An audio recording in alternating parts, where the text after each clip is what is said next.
So I was 26 and I just moved to LA to play for a rugby team and coach at a top university. And I was on a Sunday fun day with a bunch of the boys from the team, walked into this bar, and there was this beautiful girl sat at the bar. And she turned round, gave me a big smile, obviously smiled back. And she had these striking blue eyes, and for me, I always look for in girls is eyes, that's my thing. So I was immediately like, who is that? And I thought I'd play it cool, you know, play it cool, don't do the typical man thing. And I played it a little bit too cool because by the time I actually went over to her, I don't remember what I actually said. But I do remember her name was Stacey. And after this, we struck up a relationship. And I remember I'd never had so much fun with a girl in my entire life. I wanted to spend all my time with her. So much so that I used to lie to my mates about what I was doing just so I could hang out with her.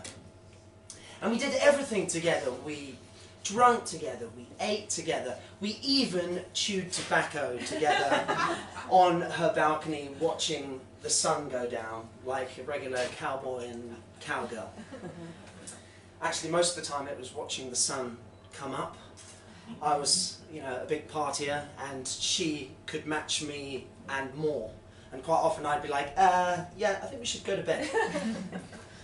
So about 8 months later, it's Christmas, and I thought, right, we'll go back to London and I'll introduce her to my family. And right after the first 30 minutes, I could tell that this wasn't going to go very well. She pulled me aside and she said, your mum and your sister don't like me, do they? And I remember I couldn't see it myself, but I do know that my mum and my sister were sometimes quite difficult to get along with. And she just had it in for them right from the start, and something was wrong. And it all came to a head on Christmas Day when I went off to the toilet, and when I came back she had gone. And I said to my sister, where's Stacey gone? And she says, she just jumped over the garden fence. Anyway, the trip did not go well at all. And if I'm honest, I should have ended it right there and then. That's exactly what my gut told me to do. But I was in love, I was a bit naive, I'd never really been in love before. So I went back to LA. And a year and a half later, we got married. In a white chapel in Vegas. No, Elvis did not marry us.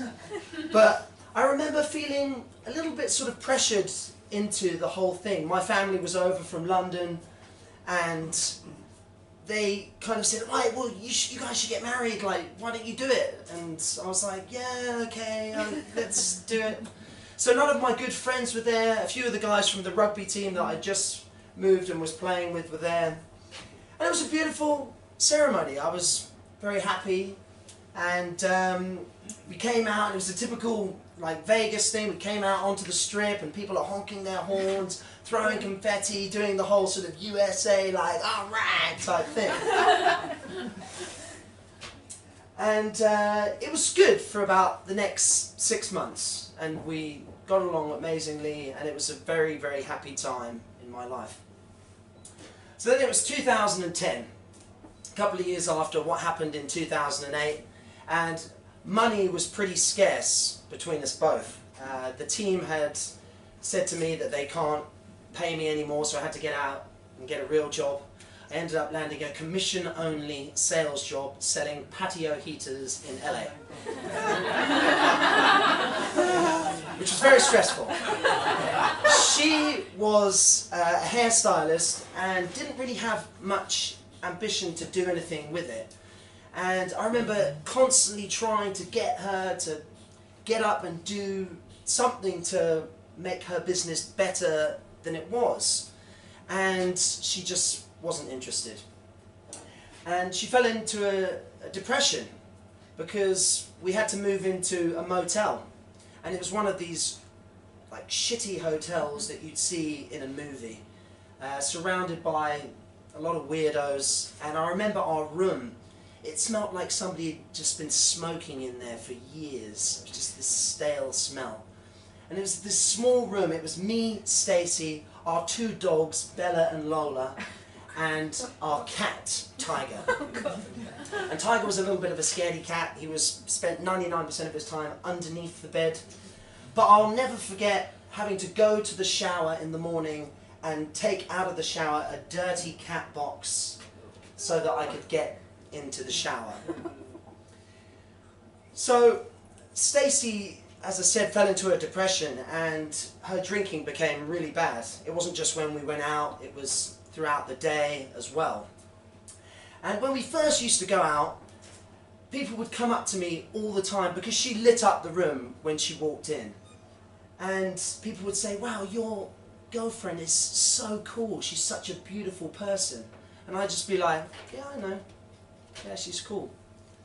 And then during this period, people would come up to me and say, "Your wife is screaming at somebody outside.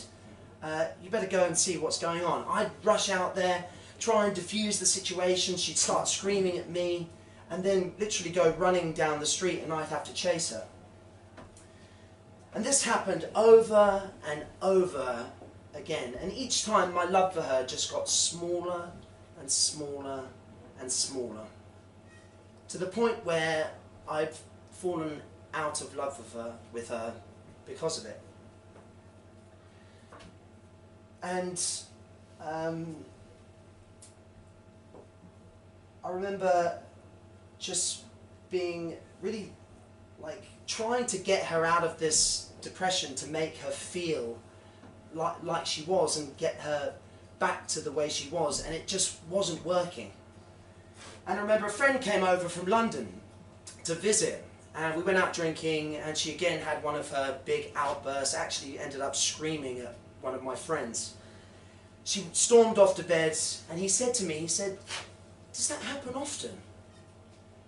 And I said, "Yeah, it does. It happens all the time." And I remember I completely burst into tears and cried for about 30 minutes. And he just said to me, he said, "That's not cool. You shouldn't have to deal with that sort of thing." And then this song came on whilst we were talking. It's by a guy called Gordon Lightfoot, and it's called "If I Could Read Your Mind." And one of the lines from the song is, "I don't know where we went wrong, but the feeling's gone."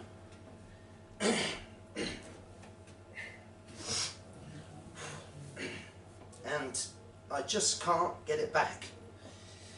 And I remember it hit me right at the point in my life where I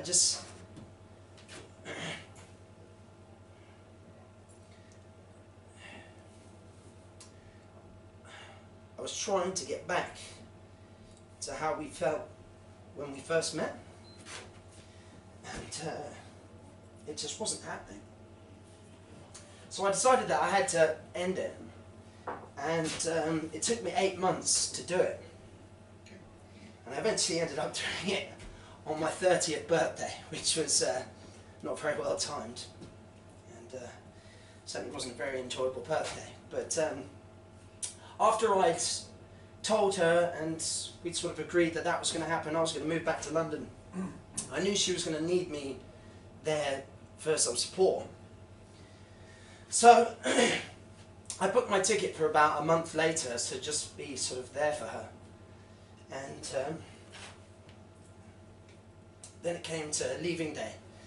And I remembered packing up my suitcase, and our 2 dogs watching me at the time, Bella and Lola, and they were very sort of sad and confused about what was going on.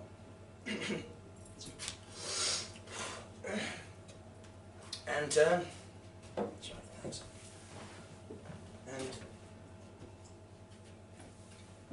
I remember hearing Stacey crying in the background, and to this day I've never ever heard somebody cry quite like that. So we're on the way to the airport, and she says, "I've got a gift for you," and brings out this box, and it had this bracelet in it, and it says, "Rob, love you always, Stacey, 2013. And I remember right then, I was like, very nearly like called it off and just stayed. But my gut kept telling me, like, you have to stay. You have to go, you have to go. Like,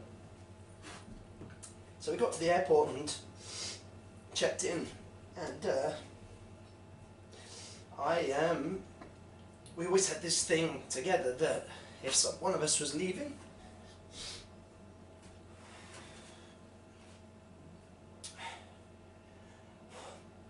you always like wave until you can't see it. And I remember, like, kept going through security, like, bye. And I got about 100 meters through security, and I turned around and she was still there waving. I remember it being like one of the saddest moments of my entire life.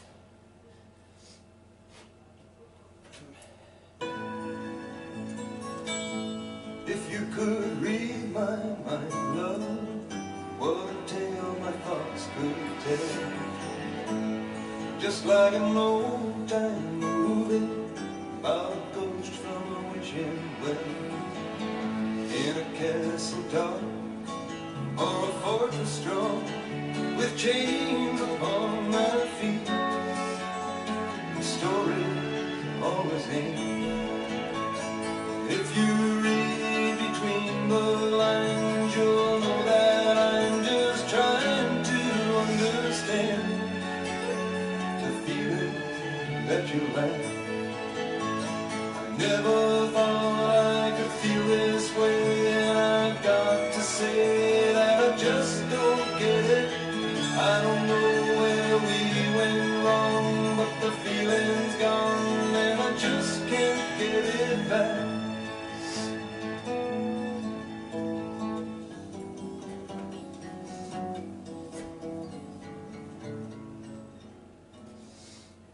So, I guess the moral of the story is to trust your gut. It'll take you on a wild journey, but it'll always bring you back to where you need to be. And it sends you those messages for a reason. You just have to trust it.